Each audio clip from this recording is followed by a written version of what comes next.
Qué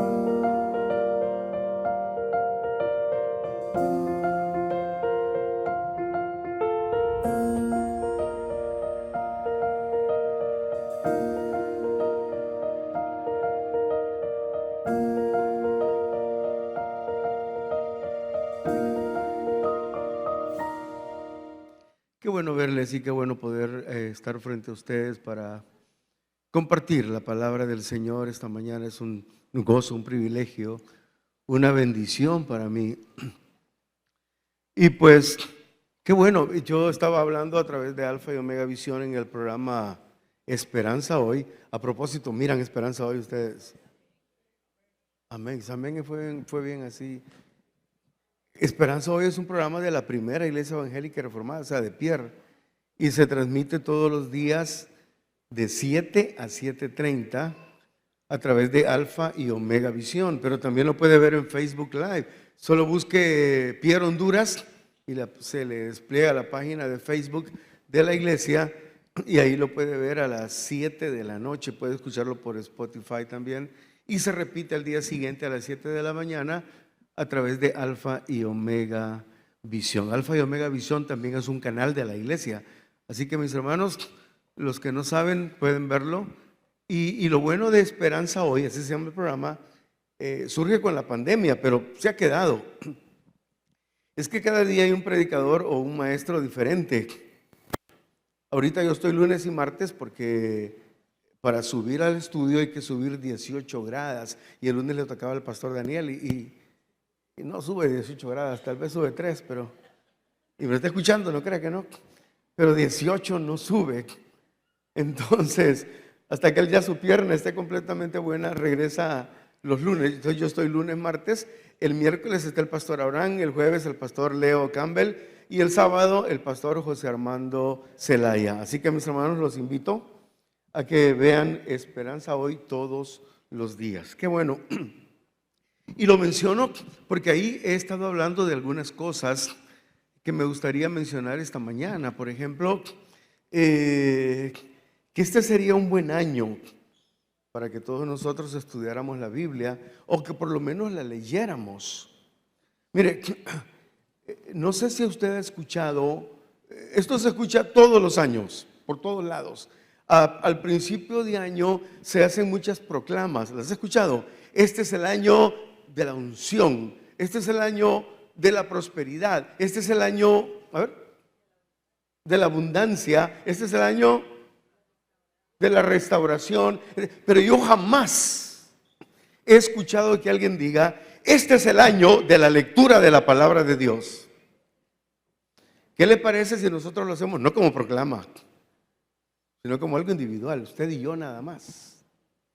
Este es el año en que usted y yo vamos a leer la palabra de Dios. En la semana de oración el doctor Bardales, que predicó el día martes, preguntó, o miércoles, preguntó, ¿cuántos han leído la Biblia completamente de pasta a pasta? Hermano, nadie levantó la mano, así que no lo voy a preguntar, no se preocupe. Pero me gustaría que este año leyéramos la Biblia completa, de pasta a pasta. No tiene que decir voy a leer un libro diario, no. Póngase metas que pueda cumplir. ¿Cuántos días quedan del año? Esos días que quedan tiene para leer la Biblia. Muchos la van a terminar a medio año, entonces la empieza de nuevo y la vuelve a leer. O sea, el asunto es que estemos leyendo la Biblia. Empiece en Génesis, porque uno me preguntan, hermano, ¿y dónde empiezo a leerla? Empiece en Génesis y termina en Apocalipsis. Lo que pasa es que algunos llegan allá a las genealogías que Arfaxad engendró a... Híjole. Y eso, una vez me caí aquí, fíjense. Sí, cuando recién iniciaron el escenario, la primera vez que subí a predicar aquí, y me caí, ¿no? Y el problema no fue que solo me caí, no me podía levantar. Así que mejor no me muevo tanto, me quedo tranquilo.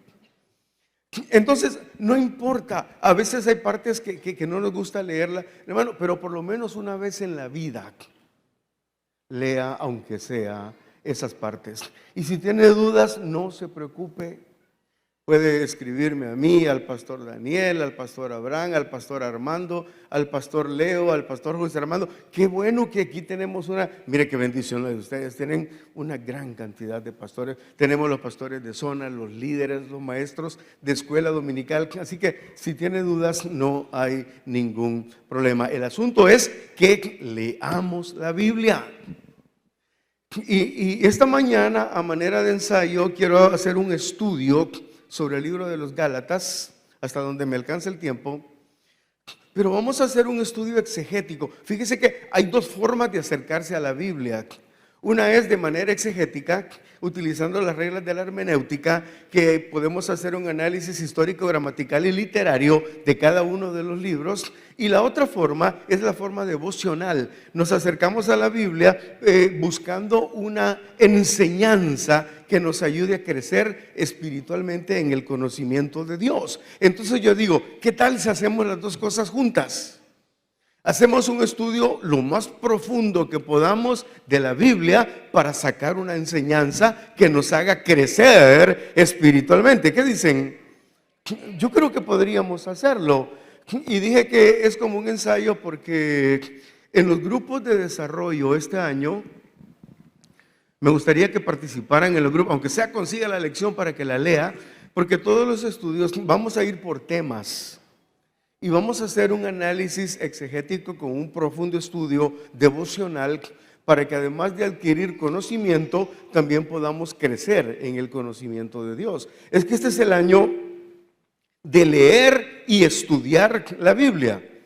Y es lo que vamos a hacer. Vamos a leer y vamos a estudiar la Biblia, ¿qué es la Biblia? Amén. La Biblia es la palabra de Dios, así que es lo que vamos a hacer este año. ¿Qué dice? Ustedes se apuntan, no tienen que anotarse en un lado, apúntese conmigo nada más así, espiritualmente. Pero me gustaría que la mayor parte de ustedes leyera la Biblia. Empieza mañana con Génesis capítulo 1. Le va a gustar, yo le aseguro que le va a gustar. Si usted lee la Biblia y la lee completa, la va a querer leer otra vez y otra vez y otra vez. Además, mis hermanos, esto les va a ayudar. Les voy a dar una clase de fisiología. Desde que nacemos empieza un proceso de mielinización en el cerebro que va cubriendo las neuronas. La mielina sirve para la velocidad de conducción. O sea, entre más mielina, más rápido piensa usted. Ha visto algunas personas que wow, pero otras son así como más lentitas. ¿Se ha fijado? Cuando nuestra edad avanza, la mielina también sigue avanzando. Pero les tengo una mala noticia a casi la mayoría. Porque el proceso de mielinización termina a los 40 años. Y a esa edad empieza la desmielinización. Empezamos a perder mielina, lo cual significa que disminuye la velocidad de conducción. Por eso la abuela cuando llamaba a uno de los hijos, Manuel, Antonio, Pedro, hasta que al fin estaba con el que quería llamar. Porque se va perdiendo, sí, no es broma lo que les digo, se va perdiendo la capacidad mental. Por eso que le recomiendan a la gente que haga crucigramas, que haga sopa de letras, que haga esto. No, pero el mejor ejercicio mental que existe, es la lectura. Y por supuesto la comprensión de lo que usted está leyendo. Entre más lee, más lento es el proceso de desmielinización. Si usted lee bastante, va a poder llegar como mi madre hasta los 92 años, que se lee la Biblia 3 veces al año y está perfectamente lúcida. Aunque la tomografía dice que tiene un daño neuronal, está completamente lúcida. Y usted puede hablar con ella como, y usted le dice, ¿se acuerda de mí? Claro, me acuerdo de ti, de tu papá y de tu abuelo. Sí, es increíble. ¿Pero por qué? Porque lee. La lectura es el mejor ejercicio y la mejor lectura es la palabra. Hermanos, aunque sea por eso, pero lea la Biblia. Lo que quiero es que leamos la Biblia, que este sea el año de la lectura de la palabra de Dios, que nos pongamos como norma, como propósito, como intención de año, como meta, leer completamente la Biblia este año. Entonces, en los grupos de desarrollo vamos a estar haciendo lecciones que van a ser similares a lo que vamos a hacer esta mañana con el libro de Gálatas. Así que por favor, abra Gálatas capítulo 1. No tengo mucho tiempo y ya agarré un montón de minutos. Es increíble, es interesante cómo Pablo hacía un esbozo de los libros que escribía. Y aquí tenemos a este hombre escribiéndole a los Gálatas. ¿Sabe que Gálatas es un libro hermoso? La verdad es que es una de las epístolas que más me gustan. Después de Efesios, Gálatas. Es decir, para mí, me gusta tanto Efesios. Bueno, tal vez no era que me gustara tanto, sino yo no sé por qué mi madre la agarró conmigo desde chiquito. No sé qué miraba en mí, pero me leía la Biblia todos los días. Y a mis hermanos nada, no solo a mí. Y yo recuerdo que me llevaba al patio de la casa, era un patio grande, yo llevaba un petate o una colchoneta o una almohada, yo me acostaba y ella me leía la Biblia. El asunto es que solo me leía Efesios, solo Efesios todos los días, y Efesios, y Efesios, y Efesios. Mire, por muchos años yo escuché Efesios. Y un día así de repente de la nada aparecí que Pablo, apóstol de Jesucristo por la voluntad de Dios, a los santos y fieles que están en Éfeso, gracia y paz a vosotros, Dios nuestro Padre, el Señor Jesucristo, bendito sea el Padre. Y empecé a recitarlo, me lo aprendí de tanto que lo escuché. Y yo decía, qué barbaridad. Bueno, ahora gracias a Dios por mi madre, me está viendo esta mañana. Mina, Dios te bendiga. Ella siempre no puede venir, pero siempre nos está viendo. Así que por eso Efesios para mí, vea, está el pastor Daniel y hablando de él.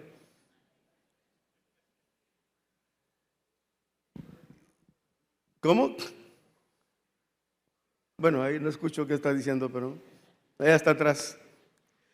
Entonces, Efesios para mí es una carta increíble. Pablo le está hablando a la iglesia gloriosa, que es gloriosa porque Cristo murió por ella en la cruz del Calvario y derramó su sangre. Por eso la iglesia es gloriosa. Pero en Gálatas está hablando de que esa iglesia gloriosa tiene una libertad plena en Cristo Jesús.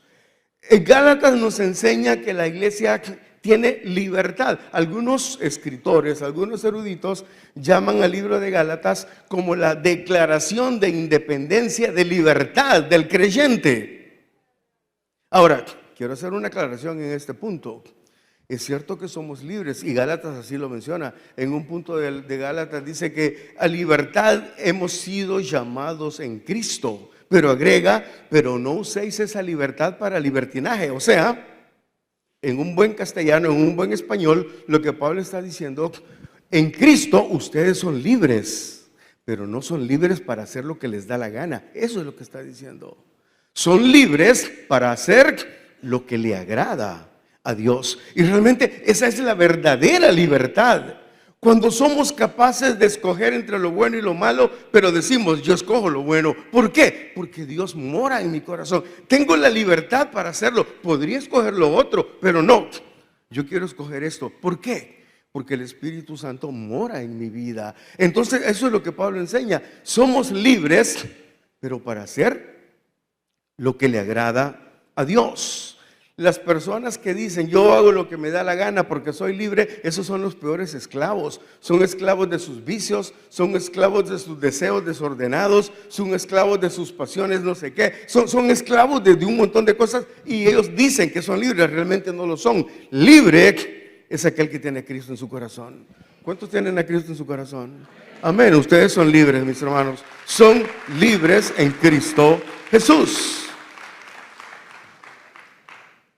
Y Pablo de esto está hablando. Cuando hablamos de Gálatas, les quiero hacer un análisis así rapidito de todo lo que es el libro, para que tengan una idea. Ahorita solo voy a dar hasta cierta parte. Cuando el pastor Daniel se enferme de nuevo, voy a predicar otra vez y voy a continuar con esto. Entonces, Cuando usted estudia el libro de los Gálatas, se da cuenta que los primeros dos capítulos, capítulos 1 y 2, habla de el origen del evangelio. ¿Y qué dice de eso? Dice que es de origen divino y no humano, por lo tanto es independiente. ¿Independiente a qué? Independiente a lo que cualquiera pueda creer. El ateo no cree en Dios, pero ese no es problema de Dios, es problema del ateo. Porque aunque el ateo no cree en Dios, Dios siempre existe. Ese es problema de él. Por eso el evangelio es independiente. ¿Cuántos están tomando nota? Uy, no. Es que fíjese que la Universidad de Maryland hizo un estudio sobre las charlas que se dan así, en todos lados, también en iglesias, y encontró que cuando el mensaje termina, inmediatamente que el pastor dice, hermanos, Dios les bendiga, este era el mensaje de hoy, en ese momento el 50% de la congregación no recuerda de lo que se habló.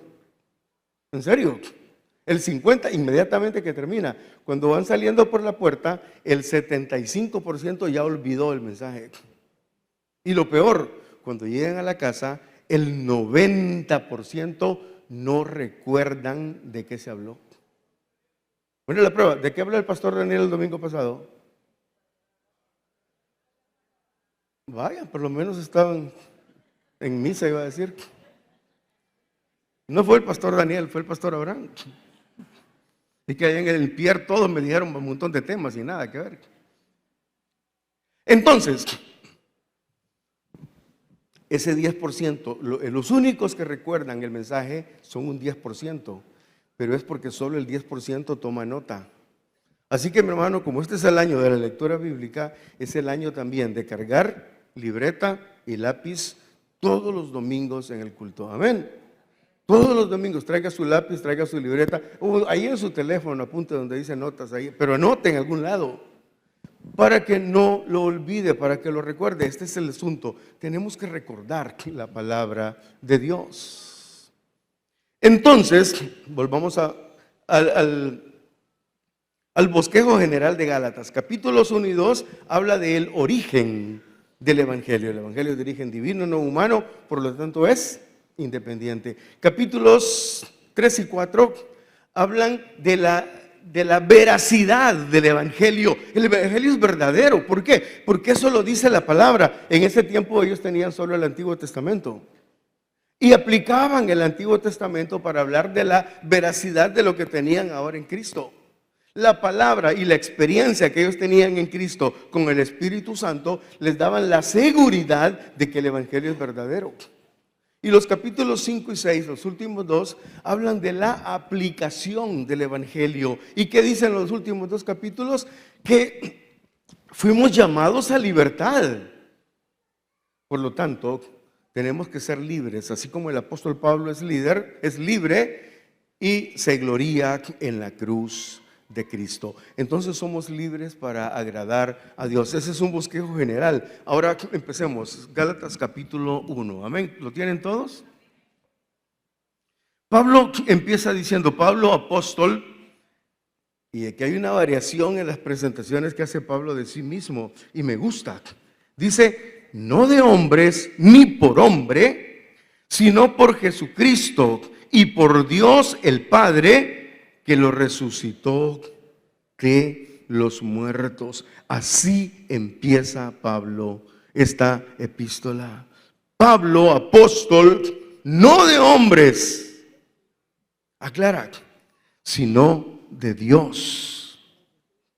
Como dije, Gálatas es una de las cartas más hermosas, pero Pablo hace énfasis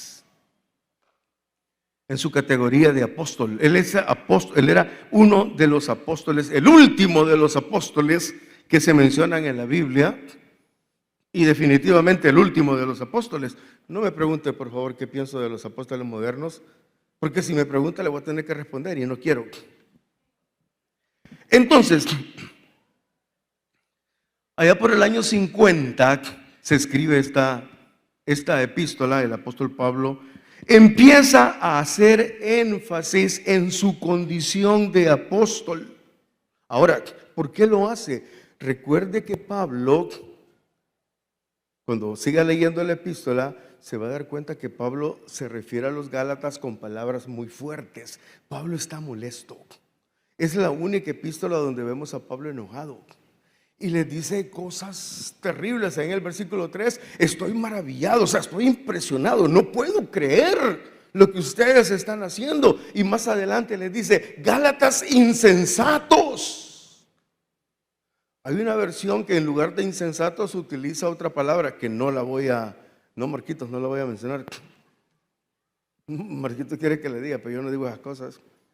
Hay una palabra más fuerte, porque Pablo realmente está molesto con los Gálatas, porque se están desviando de la doctrina, y les está hablando en estos términos. Por esa razón es que Pablo inicia haciendo valer su ministerio. Entonces, Pablo está diciéndoles, yo soy autoridad en este lugar. Pero no soy autoridad puesta por ningún hombre. Yo soy una autoridad puesta por Dios. Lo que yo tengo lo recibí directamente de Dios. No me lo reveló ningún hombre, no me lo mostró ningún hombre, no me lo dio absolutamente nadie. Lo recibí directamente de Dios. Y hace valer su autoridad para que sepan ellos que lo que les va a hablar realmente viene de Dios. Y cuando analizaba esto, pensé, esto nos lleva a nosotros a una pregunta, o a dos preguntas. ¿Respeto yo la autoridad que Dios ha puesto en esta congregación? ¿Realmente respeto a mi liderazgo, a nuestros pastores, a nuestros maestros, a nuestros líderes? O más aún, ¿considero que en mi vida ¿tengo alguna autoridad sobre mí o no? Bueno, todos sabemos que nuestra única fuente de autoridad es la palabra de Dios. Eso lo sabemos todos. La Biblia es autoridad en cuanto a fe y conducta. Y siempre lo repito porque quiero que a ustedes no se les olvide. La Biblia es nuestra única, pregunta de examen, la Biblia es nuestra única fuente de autoridad en cuanto a fe y conducta, porque nos dice lo que debemos creer y nos dice cómo debemos conducirnos. Por eso es fuente de autoridad en cuanto a fe y conducta. Es la que aquí encontramos todo lo que necesitamos acerca de Dios y lo que necesitamos saber sobre cómo debemos vivir. Sin embargo, Dios puso autoridades, puso personas en liderazgo en cada congregación, y nosotros como miembros de la congregación debemos nuestro respeto a las autoridades que Dios ha colocado en nuestras iglesias, en nuestras congregaciones. Entonces lo menciono porque es el énfasis que está haciendo Pablo aquí cuando empieza su epístola. Él está haciendo valer lo que él es. Pero mire, quiero que vea algo. Pablo esperaba que los cristianos respetaran su autoridad como apóstol de Jesucristo, pero cuando Pablo está hablando de esto, la palabra apóstol significa enviado. Pero él está diciendo, yo no solamente he sido enviado a comunicar un mensaje, sino que yo puedo hablar de la forma como les voy a hablar porque yo tengo la autoridad de parte de Dios para hacerlo. A eso me refiero. Es lo que Pablo les está diciendo. Y si les voy a hablar fuerte, y si les voy a corregir su error, y si los voy a tratar de esta forma, es porque Dios me ha dado la autoridad. Y además porque yo los amo, porque yo quiero que ustedes se mantengan en el camino correcto, porque ustedes son mi responsabilidad delante de Dios. Y eso es verdad. Cuando lleguemos al cielo, Dios le va a pedir las cuentas al pastor Daniel por cada uno de ustedes. ¿Qué les estabas enseñando a toda esa congregación? Y él va a tener que responder sobre cada uno de ustedes. Entonces, mientras estemos acá, él siempre se va a esforzar, y todos nosotros, en que ustedes reciban una enseñanza correcta, que estén dentro de la doctrina correcta, que todo lo que se haga sea lo correcto. Ustedes no sé si lo saben, pero hasta los coros que cantamos acá son sometidos a un profundo análisis doctrinal para ver si la letra está conforme a la doctrina bíblica, porque hay cantos que vienen con una doctrina contraria a la palabra de Dios. Y esos cantos por general no los cantamos. Algunos que son más fáciles de modificar, los modificamos, pero otros no. Por ejemplo, aquella canción de Marcos Witt se llama Dios de Pactos. Una de las estrofas dice: la gracia y el perdón son los frutos. Eso es falso. ¿Quién lo está diciendo? Eso es antibíblico, es eso. Porque la gracia y el perdón no es el resultado de nada. La gracia del perdón es por gracia, y lo mismo lo dice. Si cuando el perdón sea resultado de algo, entonces sí, mi hermano, váyase de rodillas de acá a la catedral y usted va a ser salvo. Pero no podemos hacer nada por nuestra salvación, nada. No depende de mi vida, ni de lo que soy, ni de lo que puedo hacer o lo que no puedo hacer. No depende de nada. La gracia y el perdón es un regalo de Dios, no es el fruto de nada. Yo no sé si Marcos Witt tiene quien le revise la doctrina de sus cantos, pero lo siento mucho con ese canto. Y curiosamente fue el canto que más discos vendió 9 millones de copias. Con un terrible error doctrinal. ¿Qué le parece? Pero nosotros no queremos que ustedes crezcan con errores. Queremos que crezcan con la pureza de la palabra de Dios. Así que si alguna vez el pastor Daniel viene aquí así, él nunca lo hace, pero si alguna vez viene así regañándolos, tomemos esa disciplina como de parte de Dios. ¿Por qué? Porque Dios le ha dado la autoridad para que Él lo haga. Amén. No lo estoy defendiendo, es cierto que es mi hermano. Y como Él, si habla a mí, Él habla mal de mí, o hablar mal de Él ahora. Él dice, pero lo dice en otro sentido, y me presenta, dice, Él es mi hermano carnal, dice. Pero lo quiere decir con otro sentido. Él es mi hermano carnal. No, es broma. Somos hermanos y nos llevamos súper bien. Pero lo que quiero decir es que la autoridad en esta iglesia la recibió el pastor Daniel. Y no es por sucesión, no es porque nuestro padre fue el pastor, no, es por llamado. El ministerio es por llamado. Pablo fue llamado por Dios. Si el llamado no existe, ya podemos poner todo nuestro esfuerzo y la cosa nunca funciona. No es por llamado ni es por inteligencia, no es por deseos ni por inteligencia, es simplemente por el llamado de parte de Dios. Entonces Pablo espera que la iglesia de los Gálatas respeten su autoridad y les está diciendo: yo soy apóstol no porque se hizo una encuesta de opinión y todos votaron por mí, o que hubo un consejo de hombres y ellos dicen, no, yo soy apóstol porque fui nombrado directamente por Dios, por el Señor Jesucristo. Él fue que me nombró para hacer lo que estoy haciendo, y por esa razón yo puedo dirigirme a ustedes en estos términos. Nadie me trajo a hacer esto, Dios me puso acá. La posición que tenía él como apóstol, y bien ahí lo menciona. Yo no sé si usted recuerda cuando Pablo se convirtió a Cristo, iba caminando hacia Damasco y en el camino le apareció el Señor. Él tenía un problema. Era un hombre eminentemente religioso, era fariseo, trataba de guardar la ley y estaba molesto con los que no guardaban la ley. Entonces iba a Damasco a tomar presos a los cristianos porque se habían apartado de la ley. Y él creía que lo que estaba haciendo era lo correcto. Él creía que lo que él hacía agradaba a Dios y empezaba a hacerlo, pero jamás se lo preguntó a Dios. Cuando va caminando a Damasco, la luz de Dios lo alumbra, el hombre cayó al suelo totalmente humillado, hasta el polvo, hasta la tierra. Y una vez tirado ahí en el suelo, ¿quién eres, Señor? Ahí sí.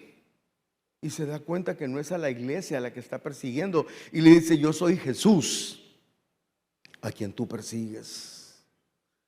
Y leer eso me gusta mucho, porque hermano, si usted es objeto de cualquier cosa, de burlas, de persecución, de amenazas, de lo que sea, no se preocupe tanto.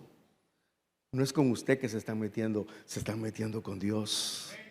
Porque usted es un hijo, usted es una hija de Dios. Y cualquier cosa que quieran hacer contra usted, la están haciendo contra Dios. Y créame, se van a ver con Dios. Sí, así dice la Biblia. Si Dios es por nosotros, ¿quién contra nosotros? Caerán a tu lado 1000 y 10,000 a tu diestra, más a ti. Amén. Esa es la palabra de Dios. Eso es lo que tenemos que conocer. Y el conocimiento de la palabra de Dios nos lleva a las experiencias. Y las experiencias son las que nos hacen crecer. No solo es conocimiento, vivimos aquello que estudiamos. Me doy cuenta que de verdad, que cualquier cosa que se venga contra mí, al final termina en bendición para mi vida. Y lo vemos a cada momento. Porque así es como ocurre cuando empezamos a vivir para la gloria de Dios. Lo demás se vuelve secundario. Y esta es una gran verdad. Una gran verdad. Y empezamos a dar cuenta que lo único que queremos es estar en la presencia de Dios. ¿Cómo llegamos a ese nivel? Leyendo la palabra, estudiando la palabra, analizando la palabra. Estudia la palabra, lea la Biblia, siga leyendo la Biblia. No se canse de hacerlo. Entonces, Pablo está hablando en estos términos, no porque él se creía la gran cosa, no porque esto de estar en el ministerio no es para aprovecharse de nadie, no es para que yo suba acá y alguien vea que tengo mis zapatos sucios y sube rapidito con un pañuelo a limpiarme. No es así como funciona.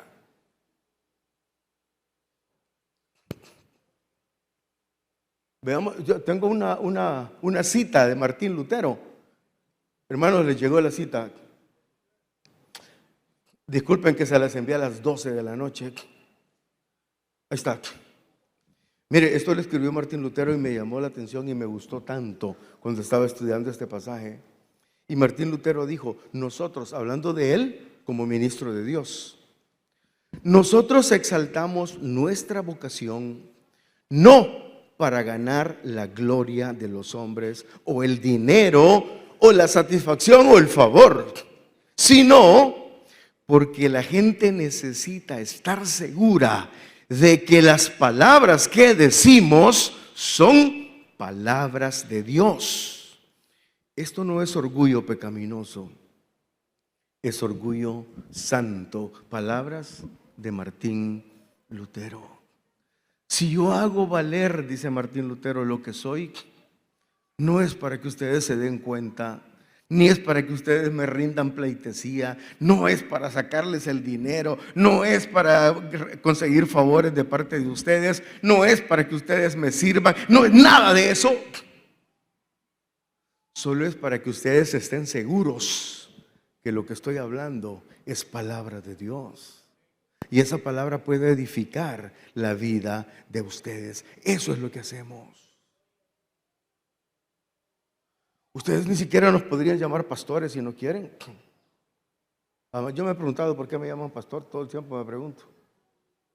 Si el pastor es Daniel. Pero yo digo a veces, es como, ves, aquí lo tengo al lado, perdón. Ya me asusté. La generación anterior de pastores no era así. Mi padre no era el pastor Gregorio, era el hermano Gregorio, o era don Gregorio. Sí. Don Elías Páez no era el pastor Elías Páez de la Betel de las Asambleas de Dios, era don Elías Páez o el hermano Elías. Don Lito Castillo no era el pastor Lito Castillo. Don Mauro Domínguez no era el pastor. ¿Dónde está Omar? Que por ahí no era el pastor Mauro, era el hermano Mauro. Don Julio Marriaga no era el pastor Julio. Nadie le decía pastor Julio Marriaga, solo decían hermano Julio o pastor. Lo mismo en Tegucigalpa, don Quique Peñalba, pastor de la Santidad, era don Quique Peñalba. Nadie le decía pastor Quique, no. Don Mariano González, de ahí de Comediabuela, no recuerdo qué iglesia, era don Mariano González. Eso de decirnos pastor es una nueva moda ya con la nueva generación. Y peor, Algunos se quieren llamar más altos. Mi padre decía, el pastorado no es un título. Y ahora lo quieren poner como título, hasta lo abrevian, PR, punto. O sea, no. El pastorado no es un título, mis hermanos. Si alguien quiere ser pastor, lo siento. Usted puede tapizar las paredes de su oficina con todos los títulos que quiera, estudiar en todas las universidades teológicas o seminarios, y eso no lo hace pastor. Pastor es aquel que tiene un rebaño para dirigir. Mientras no tenga rebaño, puede tener todos los títulos que quiera y no es pastor. No, sí es cierto. Entonces, el pastorado se gana sudando la camiseta y ensuciando los zapatos. Se gana con el sudor del sol de cada día. Se gana cuando te cae la lluvia. El mismo Daniel cuenta cuando nuestro padre iba allá a correderos en su caballo Raíto, y que él se levantaba de madrugada a esperarlo porque era tan tarde que no se regresaba. ¿Y sabe cómo él iba? Con un acordeón y una Biblia. Esos son los pastores. Y eso es lo que estamos tratando nosotros de hacer actualmente. Por eso estoy hablando en estos términos. No es para vanagloria, no es para sentirnos la gran cosa, no es para que ustedes nos sirvan, no es para que ustedes, no. Y si ustedes lo hacen es porque nos aman, pero no es eso lo que estamos buscando. Lo que estamos buscando es comunicar la palabra de Dios de una manera fiel, segura, y que produzcan ustedes el crecimiento que debe producir esa palabra. De eso es lo que está hablando Pablo. Y me gusta cómo empieza. Mire, voy a seguir porque estamos haciendo un estudio exegético. En el versículo 3, gracia y paz sean a vosotros. Todas las epístolas de Pablo tienen este saludo. Me tomé la molestia de buscarlas todas. Gracia y paz. Romanos 1:7, 1 Corintios 1:3, 2 Corintios 1:2, Efesios 1:2, Filipenses 1:2, Colosenses 1:2, 1 Tesalonicenses 1:1, 2 Tesalonicenses 1:2. Todas tienen el saludo y dice gracia y paz, excepto Tito y Filemón. En Tito y Filemón le agrega algo más, dice gracia, misericordia y paz.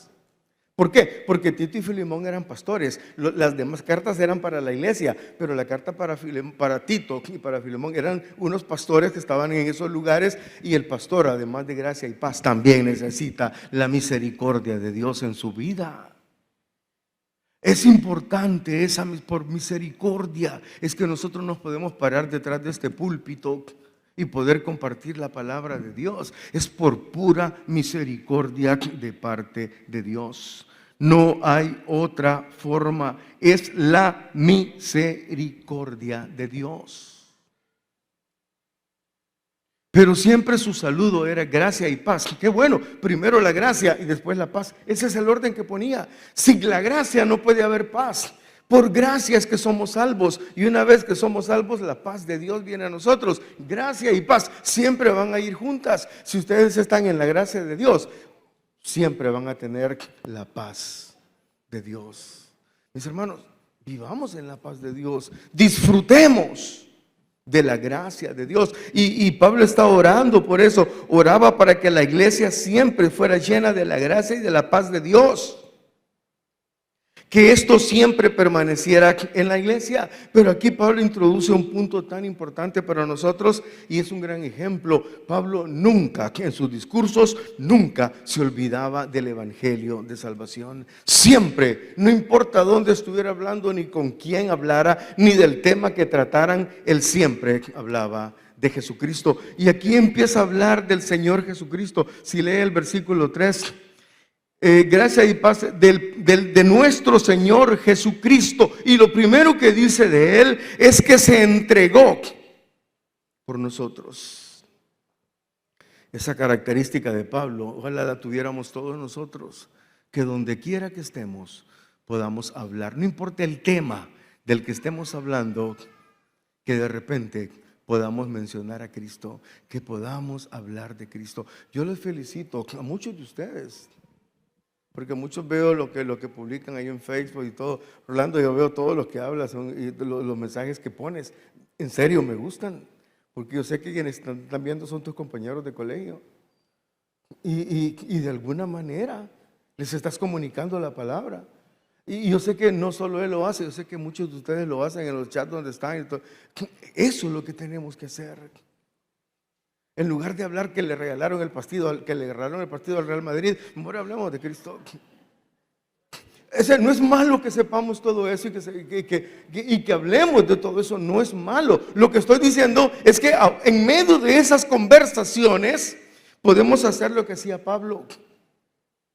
Y empieza a hablar del Señor Jesucristo. ¿Qué hizo? Dice Pablo, se entregó por cada uno de nosotros. Juan 3:16 dice que el Padre nos amó tanto que envió a su Hijo. Y Cristo vino y se entregó por nosotros. No hay un amor más grande. Es lo que está diciendo. Si Cristo nos amó de esa forma, ¿cómo podemos nosotros no mencionar esto? ¿Cuánto nos ama? Mis hermanos, Dios les ama, realmente les ama. Y el Señor es bueno. Y leamos la Biblia. No hay mejor forma de crecer que leyendo la Biblia, la palabra de Dios.